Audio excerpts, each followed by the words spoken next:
trata con un tema diferente al que hemos estado viendo durante muchas semanas, ¿verdad? Estuvimos viendo la cuestión de los ministerios del Espíritu Santo. Y ahora vamos a ver la diferencia entre Israel y la iglesia, ¿verdad? En su primera parte. Y a lo mejor solo hagamos la introducción porque estos temas son muy extensos, ¿no? Para poder enseñarlos en un solo domingo.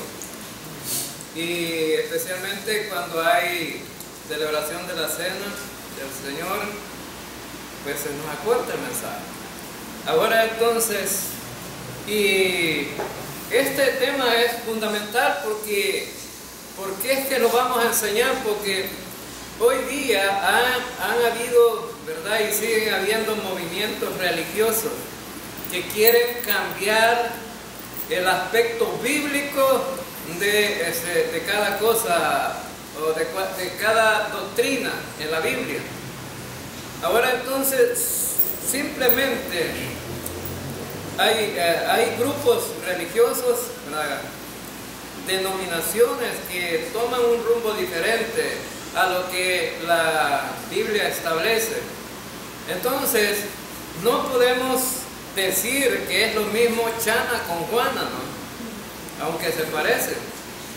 Entonces, tenemos que ver las diferencias y por eso se llama distinciones bíblicas. Porque aquí, en estos mensajes, lo que hacemos es distinguir una cosa de la otra. Alguna interpretación de la interpretación verdadera de la falsa. Entonces hacemos una diferencia. Ahora entonces, tenemos algunas preguntas iniciales con respecto a este tema. Preguntas sobre Israel y la iglesia. Estas preguntas son fundamentales porque nos van a llevar a clarificar y a pensar, bueno, si los que andan con falsas doctrinas, ¿en qué se basan? Y bueno, y hacer la diferencia en lo que realmente Dios quiere que nosotros pues podamos entender a través de la enseñanza bíblica. Y lo primero que vemos es las promesas y prácticas que Dios ordenó para la nación de Israel. ¿Son aplicables a la iglesia de hoy? ¿Las promesas para Israel son nuestras promesas, hermanos? No son nuestras, no son para nosotros. Y sabe que el Antiguo Testamento fue escrito para todo el mundo, pero también eso que fue escrito, mensajes específicos para grupos de personas. Así como hay mensajes específicos para una persona, mensajes específicos para también naciones, para pueblos. Y en este caso vamos a hablar de Israel. Entonces, esas promesas, muchos grupos religiosos ahora las están tomando y se las están apropiando para quizás, para que la gente lo siga. Los líderes religiosos están enseñando esto para que mucha gente lo siga, porque la gente muchas veces sigue a la demás gente por sus propios intereses. Fíjense bien que el que le gusta el dinero sigue a los predicadores que hablan sobre el dinero, ¿verdad? Esa es una realidad hoy día. La teología de la teología no la de la liberación, sino que esta teología de la prosperidad enfoca en dos cosas básicas que el hombre, anhela: el dinero y la salud, ¿verdad? Esa es como una cuestión que todo el mundo quisiera tener: dinero y salud. Bueno, entonces, y hay una canción que dice, ¿verdad?, que el que tenga un amor, ¿verdad?, que lo cuide, dice. amor, riqueza y salud, entonces son cosas, ¿verdad?, que la gente espera. Pero más sin embargo, vemos en la Escritura que las promesas para Israel son para Israel, no son para nosotros. Nosotros de eso que fue escrito para Israel podemos tomar principios que nos pueden ayudar a orientarnos en nuestra vida cristiana, pero solamente. Por ejemplo, hay cuando se habla de dinero, dentro de las iglesias siempre tienen un versículo clave del Antiguo Testamento, en Malaquías, que el Señor le dice: bueno, pruébenme, a ver si no voy a abrir los cielos, ¿verdad?, para que llueva abundancia para ustedes, ¿verdad? Traigan sus diezmos al alfolí, van a ver, pruébenme, dice el Señor. ¿Eso es para Israel o es para nosotros, hermano? Es para Israel. Entonces, pero dentro de la iglesia se predica esto. No estoy diciendo dentro de esta iglesia, pero de muchas iglesias, diferentes denominaciones, se predica este versículo para que los hermanitos den dinero.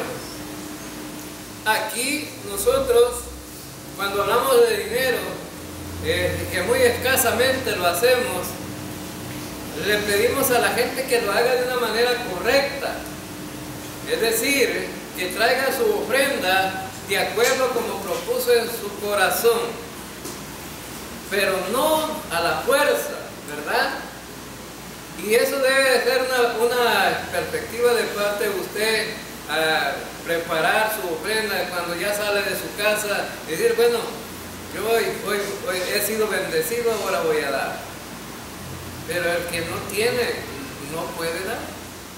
Pero hay iglesias que le sacan a la fuerza. Y fíjense bien, hay iglesias que hasta le llevan anotado cuántos diezmos debe. Y hay algunos que se desertan de la iglesia porque ya no pueden pagar la deuda. Así son, ¿verdad? Ahora no, las promesas para Israel son para Israel. Debería verse la iglesia cristiana a sí misma como el Israel espiritual y adoptar muchas prácticas de la ley del Antiguo Testamento. ¿O es la iglesia una entidad distinta, con una mayordomía completamente diferente? Deberíamos de adoptar nosotros la ley que era para Israel, hermanos, como vida de práctica. No, la iglesia es una entidad distinta, no es lo mismo Israel, porque algunos predican hoy día que nosotros somos el Israel espiritual. Entonces, pero no es así, ¿verdad? No es así. Ahora, entonces, por eso estamos clarificando con estas preguntas para entrar de lleno en el estudio de la posición que ocupa Israel y la posición que ocupa la iglesia. ¿Debe la iglesia tener un sistema sacerdotal oficial hoy día? ¿Deberían de haber sacerdotes aquí, hermanos, en la iglesia? No. Porque, bueno, aunque el sacerdocio hoy es universal, todos somos sacerdotes, ¿no? Ahora, pero más sin embargo, no tenemos un sistema de sacerdotes. ¿Qué era lo que hacían los sacerdotes?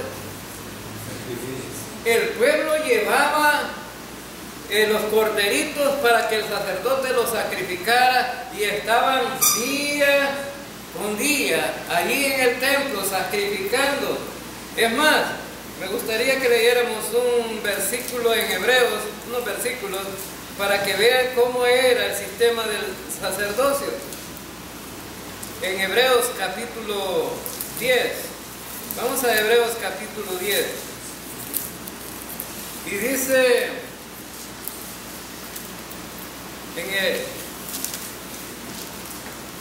en el versículo 11, dice: y ciertamente todo sacerdote está día tras día ministrando y ofreciendo muchas veces los mismos sacrificios que nunca pueden quitar los pecados. ¿De qué serviríamos nosotros tener un sistema de sacerdotes si los sacerdotes ya no, bueno, lo que ellos hacían no realmente no podían quitar los pecados? El sacrificio se hacía para, bueno, la Biblia dice que para cubrir los pecados mientras llegaban pecados nuevos, ¿verdad? Pero dice la siguiente parte, bueno, los siguientes versículos dice, versículo 12, pero Cristo, habiendo ofrecido una vez para siempre un solo sacrificio por los pecados, se ha sentado a la diestra de Dios, a donde ahora el sacerdote por excelencia que nosotros tenemos es Jesucristo. El sumo sacerdote por excelencia es Jesucristo. Jesucristo se sacrificó él mismo en un solo sacrificio para cubrir los pecados. Hermanos, ¿para cubrir los pecados? No, para quitar los pecados. Para quitar los pecados. ¿Cuántas veces tenía que hacer Jesucristo esto? Una sola vez. ¿Y a dónde está Jesucristo hoy día? A la diestra de Dios, sentado a la diestra de Dios. ¿Por qué está sentado entonces Cristo? Ya no hay nada que hacer. Los sacerdotes no se sentaban todo el día haciendo sacrificios. La gran diferencia, ¿no? Ahora, por eso, ahora no tenemos un sistema de sacerdocio nosotros, ¿verdad? La iglesia no debe de tener un sistema sacerdocio. Hay una iglesia aquí que tiene un sistema de sacerdocio, pero que engaña a la gente con los sacrificios que ahí presenta. En primer lugar, el sistema de sacerdocio era presentar sacrificios. Ahora, la palabra misa, que significa sacrificio, lo presentan los sacerdotes hoy día en la iglesia católica. Pero para que la gente piensa que es lo mismo que hacían los otros sacerdotes, ¿qué es lo que dicen? El pan y el vino se vuelve algo real en el momento del sacrificio. Es decir, está comiendo la carne de Cristo y está tomando o bebiendo la sangre de Cristo, real, literal. Pero eso no es cierto. Y es más, no funciona tampoco por las siguientes razones. Ustedes aquí hoy en este momento, antes de la predicación de la palabra, celebramos la cena del Señor. Ahora entonces, ¿cuántos comieron el pan? ¿Unos o todos? Todos. ¿Cuántos tomaron el vino? Todos. Ahora entonces, en la misa, ¿quién se toma el vino? La del 12, solamente participa del pan. Ahora entonces, es algo a medias. Entonces, significa entonces que si el sacrificio era para todos, todos debían de tomar el vino, pero no es así. No, entonces, ¿y sabe qué? A diferencia del vino que nosotros tomamos, el vino que ellos toman tiene cierto grado de alcohol y se siente calientito, ¿verdad? Y le digo yo, pues yo estaba cipote y de repente le robaba su copadita de vino al sacerdote porque quería saber cómo era, pero él tiene alcohol, se calienta uno, ¿no? Con el cuerpo, con el alcohol. Entonces, y si celebra unas 4 misas seguidas, pues ya el sacerdote sale, porque la copadita es algo grande, ¿no? Ahora entonces, y resulta que tiene alcohol.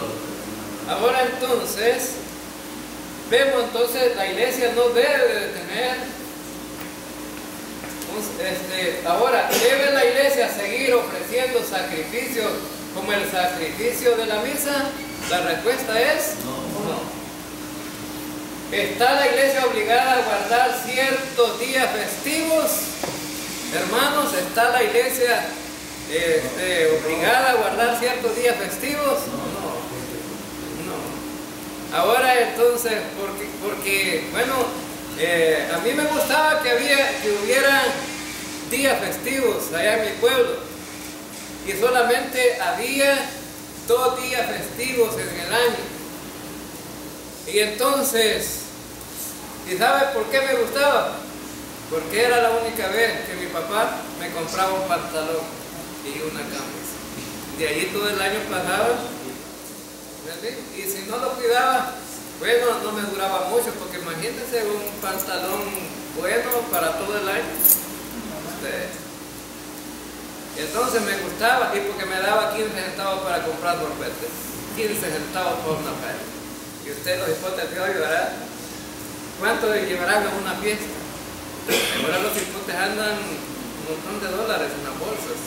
Ahora entonces, resulta que no estamos obligados a guardar días de fiesta. También se espera que la iglesia guarde el sábado. ¿Es el domingo el nuevo sábado? No. Ahora, la iglesia no debe de guardar el sábado, pero el domingo es el nuevo sábado. No. Para nosotros todos los días es igual, ¿verdad? Ahora entonces, y cuando hablaba en el literal 5, está la iglesia obligada a guardar ciertos días festivos porque Israel guarda días de fiesta que ellos tienen y nosotros no somos Israel. Recuerden que estamos hablando diferencia entre Israel y la iglesia. Israel guarda el sábado. Para Israel es una obligación. Los que todavía ellos no confiaron en Cristo, ellos no pertenecen a la iglesia, por lo tanto ellos están obligados. Ahora, ¿deben los cristianos diezmar cierto porcentaje de sus ingresos? No. ¿Deben los cristianos diezmar? No. No estamos en un sistema de la ley. El sistema de la ley era que obligaba al diezmo. Pero el diezmo, fíjense bien, hay gente que quiere engañar a Dios.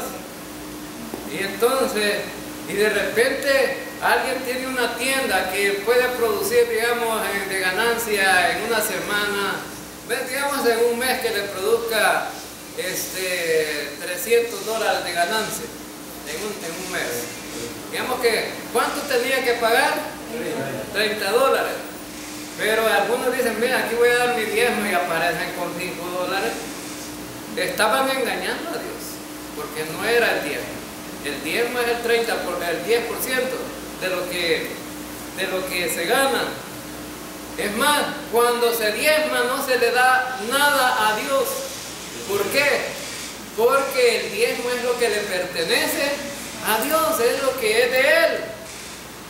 Entonces, significa que si usted, dice, no, yo no voy a cambiar de forma penal, yo voy a seguir diezmando, tiene que diezmar el 10%, además dar un poco más que es lo que va a dar de lo suyo, porque ese diezmo le pertenecía a Dios obligatoriamente.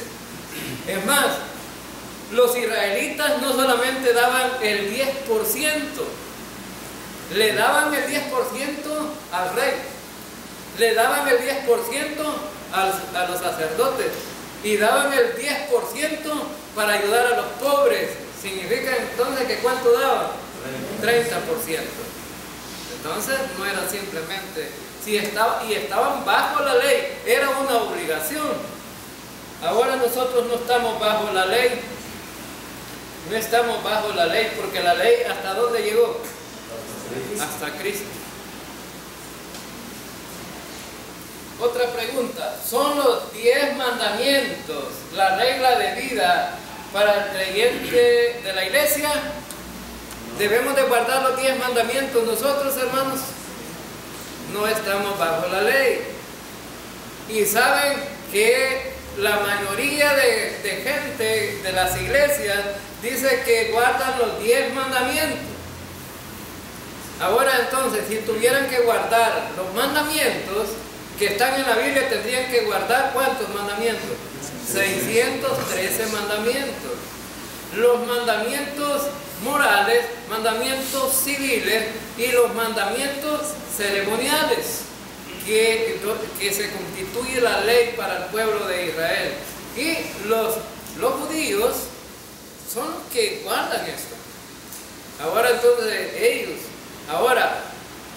intentan guardarlos, porque aún Jesús, cuando vino y les dijo a los religiosos del momento, ustedes le ponen cargas pesadas a la gente, pero ni ustedes ni sus padres las pudieron llevar. Significa que no podían cumplir. Ahora entonces, pero hay iglesias ahora sobre todo los pastores o los líderes, tratando de imponerle cargas pesadas a la iglesia, que ellos no las cumplen. Y imagínense usted lo que les contaba el día de ayer, pues, que fuimos a evangelizar y entonces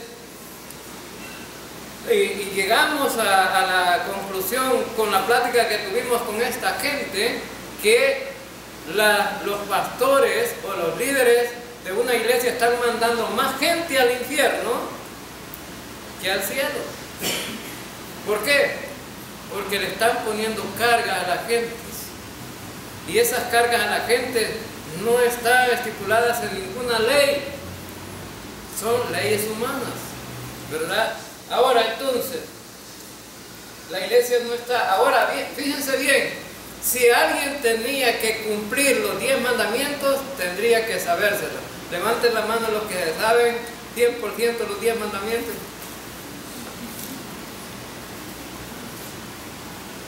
Entonces, si nosotros intentáramos guardar los 10 mandamientos, hermanos, no podríamos. ¿Sabe por qué? No lo sabemos ni de memoria, ¿no? Ahora entonces, vemos aquí que se espera que la iglesia siga alguno de las leyes dietéticas del Antiguo Testamento. ¿Puede un creyente de la era de la iglesia comer carne de cerdo? Bueno, las iglesias legalistas no lo hacen, pero los creyentes no estamos bajo un sistema dietético. ¿Qué dijo el apóstol Pablo cuando escribió la primera carta a Timoteo sobre la comida? ¿Qué dijo? Que de todo podíamos comer, de todo. Solamente dice, bueno, hay que dar, hay que orar y con acción de gracias, orar por la comida y con acción de gracias. Dice que queda la comida, ¿cómo queda? Dice, santificada. No hay problema, puedes comértela. Ahora entonces, ¿es bueno el cerdo, hermanos? La carne de cerdo es la carne más sabrosa que hay. Lo único que hace daño. Hace daño en el sentido de que el estómago a veces no lo resiste, ¿verdad? Por la cantidad de grasa que tiene, y duele el estómago, pero el sabor en la boca es bueno, hermano, ¿verdad? Entonces, y el apóstol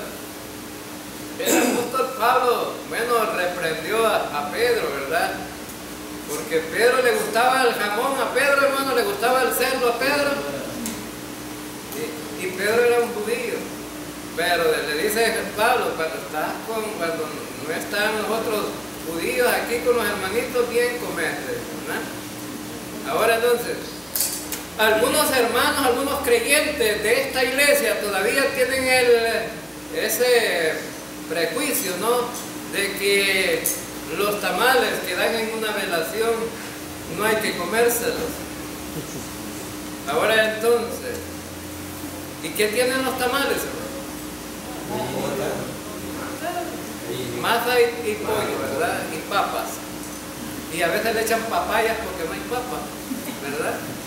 Para engañar a la gente, ¿no? Le echan papaya. Ahora entonces, bueno, ahora el problema, pero si tiene ese prejuicio, no se lo coma, porque pues, se va a sentir mal. Y si tiene y es débil, también en cuanto a esto, y ve al otro comiendo, ¿verdad? Y la otra persona se da cuenta que usted tiene el prejuicio, que el otro no se lo coma. ¿Por qué? Porque va a hacer pecar al débil. Ahora entonces, quiere Dios que la iglesia siga practicando rituales del Antiguo Testamento, como usar agua bendita y velas o incienso? No, ¿verdad? Ahora entonces, pero hay creyentes que hacen cosas parecidas. Sí, hay cosas, no, hay creyentes que solo duermen con el Salmo 91, con la Biblia abierta y el Salmo 91 ahí. ¿Cuál es el concepto que tiene este creyente, hermano? El mismo concepto que tiene el católico. El católico, cuando tiene miedo, ¿qué es lo que hace? Se va a las 4 esquinas de la casa y le riega agua bendita. Y ya a las 4 esquinas de la casa estás protegido. No puede entrar ninguna cosa maligna. Y el que duerme con el Salmo, ¿verdad? No, con la Biblia abierta, el Salmo 91, piensa que por estar la Biblia así, tiene protección. Entonces es el mismo concepto. Ahora entonces, el agua bendita, ¿sabe qué es el agua bendita, hermano? ¿Sabe que usted la van a traer allá a Jerusalén esa agua? No, esa agua cualquiera, de agua potable. ¿Y sabe qué es lo que hace el sacerdote? Una oración sobre el agua y le echa un poquito de sal. Una vez aguanté hambre por andar de metido. Yo andaba con un sacerdote. Allá íbamos a regarle agua, a echarle, a bendecir un toro, ¿verdad? Que un hombre rico tenía allá y nos invitó. Entonces, y me dijo el sacerdote, espérate, me dije que se me olvidó traer agua bendita, pero voy a bendecir el agua. Andaba a decirle al Señor que me preste un guacal con agua y un poquito de sal y una tusa. Y entonces, si fui, y entonces le echó un poquito de sal al agua y dice, Señor, por el poder que tú me das, yo bendigo esta agua. Y solo fue lo que dijo el sacerdote. Entonces, ¿y esta es el agua bendita? Le dije, ¿sí? ¿Esta es? No, hombre, esta cualquiera lo hace, le dije yo, cualquiera lo hace, porque en oración cualquiera lo hace. Yo pensé que era algo más. Cállate, me dice. Y me decía, masón, cállate, masón, me dijo. Sí, porque los masones son crédulos. Ahora entonces, y empezó a regar con la tusa el agua al toro y dijo el Padre Nuestro, y ya estuvo bendito el toro. Ahora entonces, y después de eso pasábamos al almuerzo, y entonces, y estaba pues un almuerzo muy bueno del campo, ¿no? Huevos revueltos, cuajada, molida en piedra, ¿verdad? Y ya le va a dar hambre. Cuajada molida en piedra, y además crema y frijoles, frijoles de esos de varilla, le dicen, ¿verdad? Pero sancochados, ¿verdad? Y buena comida. Y solo me dejó probar un bocado. Le puso la manta al sacerdote. Hoy ya no vas a comer y no vamos a comer ya. Ya andamos en ayuno, usted, le dijo el sacerdote. Andamos en ayuno. Y cuando salimos, ¿y por qué no nos comimos la comida? Le digo, por culpa tuya, me dijo, para castigarte que no seas metido. Así, pero lo que les traigo a la memoria es que eso del agua bendita no crean ustedes que es cosa, y la gente se cree que es algo místico y que está protegido, ¿verdad? Ahora entonces, y también algunos encienden velas ahí en las esquinas de las casas y ahí pasan con la vela encendida, ¿no? Piensan que tienen protección. Ahora entonces, también está Dios interesado en edificios de iglesias costosamente adornadas como lo estuvo con el templo del Antiguo Testamento. ¿Está Dios interesado en esto? No. Aquí tenemos este templo, está muy bonito, ¿no? Está muy bonito, pero ¿está Dios interesado más en cuál templo? El templo que tenemos nosotros. Por eso Dios trasladó, ¿verdad? Se trasladó a vivir con nosotros. El templo que debemos de cuidar y tener muy cuidado es nuestro templo, que es nuestro cuerpo. Y el apóstol Pablo dice en la primera carta a los Corintios, glorificad pues a Dios en vuestro cuerpo, que es templo y morada del Espíritu Santo. Ahora entonces, significa que ese es el interés de Dios. Ahora entonces, la siguiente pregunta: las profecías que Dios hizo en cuanto a Israel, ¿le ha cumplido espiritualmente en la iglesia o tiene que cumplirse literalmente en el futuro en la nación de Israel? Hay muchos predicadores que están enseñando que las profecías se están cumpliendo en la iglesia hoy día. No, lo correcto aquí es que se van a cumplir en el futuro en Israel. Las promesas, los pactos que Dios ha hecho con Israel se van a cumplir con Israel. Pero dicen algunos, no, pero Jesús hizo un nuevo pacto y el nuevo pacto en su sangre. No, pero ¿sabe qué? Ese nuevo pacto, ¿para quién era? Para la iglesia, y incluye a gente de toda nación, ¿verdad? No solamente a judíos, incluye a todos, en toda nación. Vamos a ver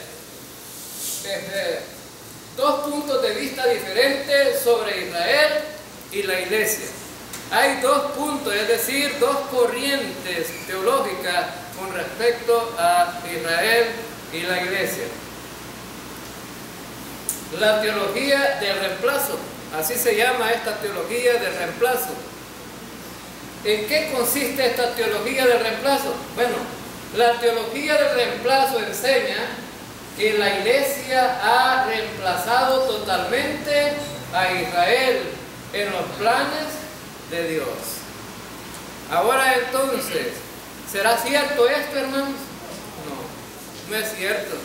Ahora, ellos dicen, bueno, Israel no recibió a Jesucristo. En Juan capítulo 1 versículo 11 dice, a los suyos vino y los suyos no le recibieron.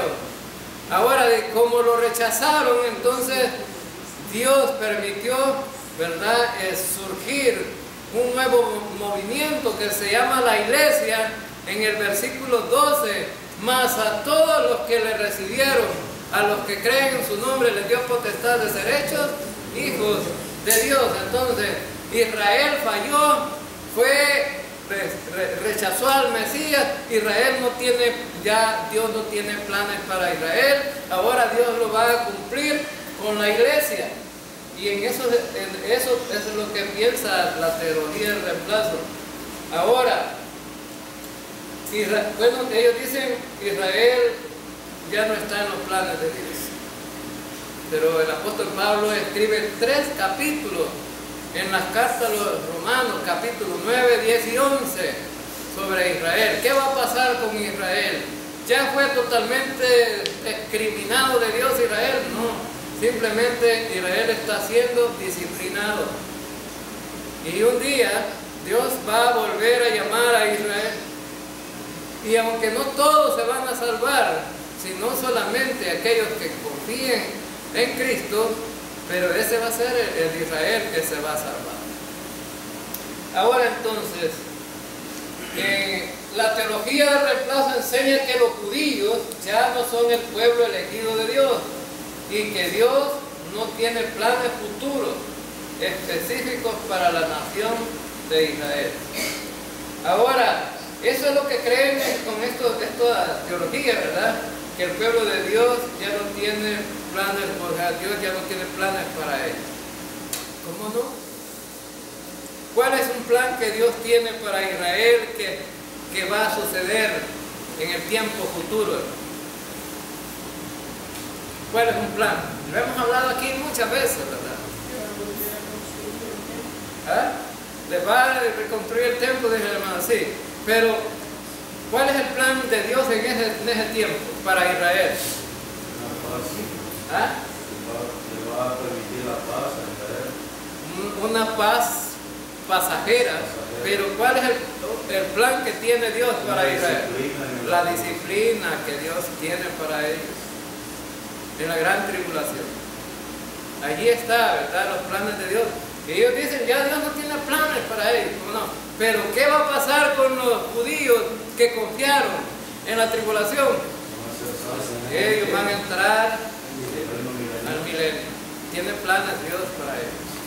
Ahora entonces. Hay 144,000 salvos ahí en el primer lugar de los Ahora, otra de las cosas, la teología del reemplazo enseña que las iglesias han reemplazado a Israel y que las muchas promesas hechas a Israel se cumplen en la iglesia cristiana, no en Israel. ¿Cuál es el cumplimiento que tenemos nosotros? Que era para Israel y ahora la tenemos nosotros. El reino ¿a quién se lo ha ofrecido Dios? Pero algunas iglesias, ¿de qué hablan hoy en este tiempo en sus predicaciones? Del reino. Del reino, hablan del reino como que si fuera para ellos. Pero no, nosotros, no, Dios no nos ha prometido un reino. ¿Vamos a estar en el reino? Sí. Pero ¿por qué vamos a estar ahí? Porque Jesucristo va a estar ahí. Y donde Cristo esté, nosotros también. Allí estaremos y vamos a tener privilegios también, ¿verdad? Por Cristo. Ahora, la teología del reemplazo enseña que las profecías de la Escritura sobre las bendiciones y la restauración de Israel a la tierra prometida son espiritualizadas o alegorizadas en promesas de bendiciones de Dios para la iglesia. Ahora dice que las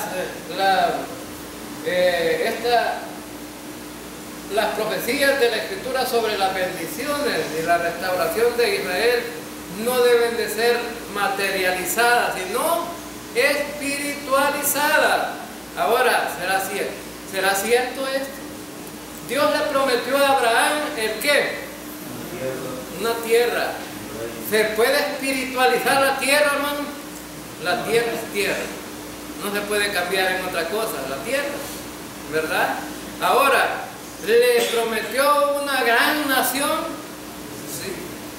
Entonces, no puede ser espiritualizada la nación, es una nación. Israel está en Israel, 2 tribus, ¿verdad? Están ahí, y las 10 tribus dispersas van a ser reunidas, ¿verdad? Ahora entonces no se puede alegorizar nada en cuanto a las promesas para Israel. Ahora, un teólogo, ¿verdad?, de un seminario, escribió esto sobre esta teología.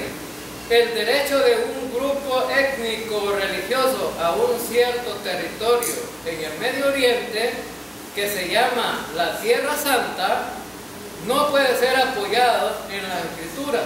De hecho, las promesas de la tierra dirigidas específicamente a Israel en el Antiguo Testamento fueron cumplidas en el tiempo de Josué. Ahora, porque en el tiempo de Josué fue la conquista, ¿verdad? Y conquistaron la tierra. Y dice, se cumplió en Josué, pero ahora Israel no tiene parte. Pero los profetas hablaron que sí. Dice que Dios va a reunir a las naciones, de las naciones a Israel, lo va a volver a recoger y le va a entregar la tierra que le prometió. Ahora entonces, y vamos a ver el otro domingo, aquí prácticamente les dije yo va a hacer una introducción porque aquí no tenemos todavía la base bíblica, solamente haciendo la diferencia. Pero de lleno vamos a entrar en el próximo domingo en los versículos de la Biblia que apoyan o que hacen la diferencia de una y de la otra cosa. Y dice, la teología dispensacional enseña que la iglesia es una entidad separada de Israel y que permanece distinta a Israel. Este es otro punto de vista. La teología dispensacional es la que nosotros creemos. Es decir, en lo que todo está basado en ese marco, en todo lo que enseñamos nosotros. Ahora entonces, la iglesia es algo distinta. Me gustaría que leyéramos un versículo aunque más adelante lo vamos a ver, pero veámoslo para que vean ustedes. ¿Sí? Capítulo 10 de 1 Corintios.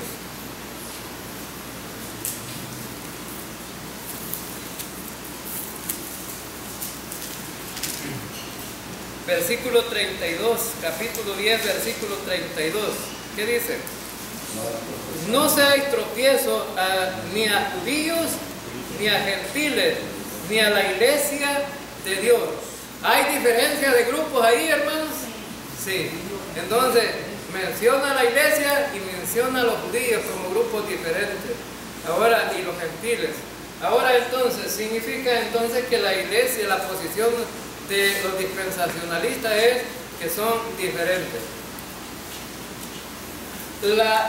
Los adherentes de la teología dispensacional enseñan que los judíos siguen siendo el pueblo elegido de Dios y que Dios continúa teniendo planes futuros específicos para la nación de Israel. Los capítulos 9 al 11 de Romanos, allí hay una explicación muy clara sobre esto y lo vamos a estudiar más adelante. La teología dispensacional enseña que la iglesia no ha reemplazado a Israel y que las muchas promesas hechas a Israel en la Biblia serán cumplidas literalmente a Israel en el futuro. Los adherentes de la teología dispensacional toman literalmente todas las profecías hechas a Israel. Nada de alegoría. ¿Qué dice la Biblia? Y aquí vamos a terminar con este versículo.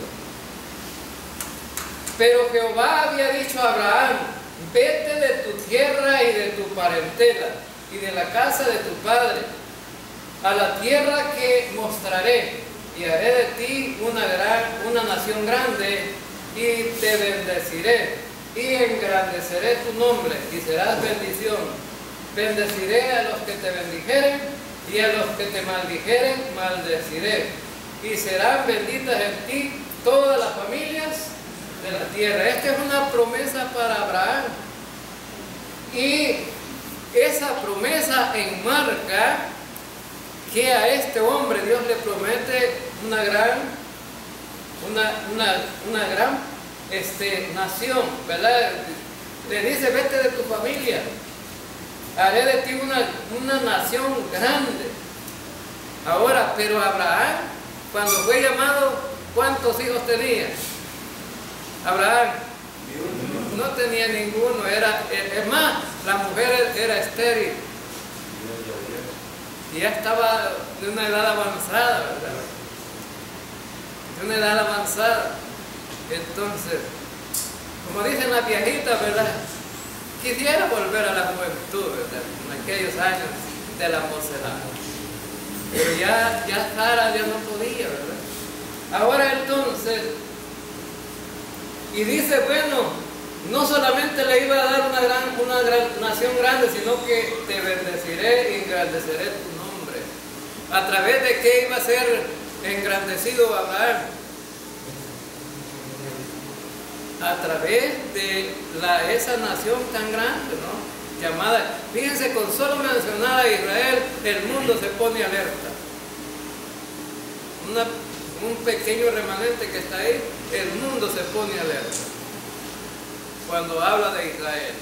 Ahora entonces, y dice, bueno, y será bendición, bendeciré a los que te bendijeren y maldeciré a los que dice que va a ser bendición para todas las naciones. Y nosotros, a través de la desobediencia de Israel, fuimos bendecidos, ¿no? Ahora somos la iglesia de Dios, y ahora a través de la iglesia alcanzamos muchas bendiciones de parte de Dios.